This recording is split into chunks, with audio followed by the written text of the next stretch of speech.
Moabot sa 5 ka mga tawo ang nadakpan sa sunod-sunod nga operasyon kontra drogas nga gilusad sa mga sakop sa National Bureau of Investigation. Usa sa nadakpan, usa ka foreign national nga gingong namaligya og drogas. Ang report ni Nico Sereno.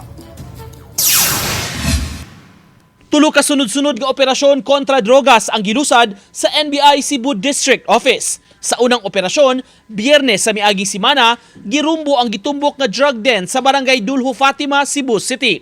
Nakasibat ang target sa operasyon apan habilin ang buntis niya nga live-in partner ug laing duha ka mga lalaki nga gingong nigamit sa drug den. Apan pasakaan gihapon og kaso ang target. Gingong mo charge pa sila og tag 50 pesos kun mogamit sa suyupanan. Aside dun sa drug den inside his house, mayroon pa siyang improvised drug den mga 10 meters away from his house. A small hut wherein some of the drug users went inside to sneak shabu. Gamit kami camera mo gamit dito na lang ko pero wala di dito drug din nga mo to sir. Tingon nga drug din nanindami wala.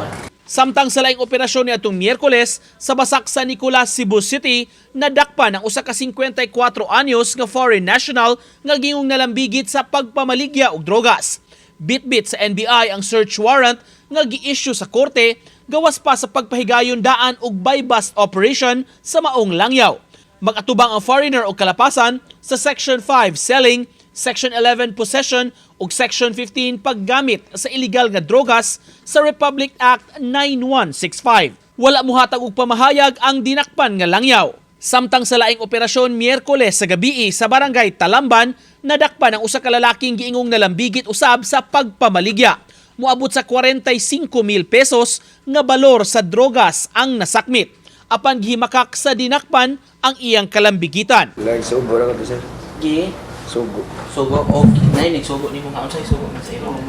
Ano comment ako na sir? Uban ni Marlon Melgazo, Nico Sereno, Balitang Bisdak.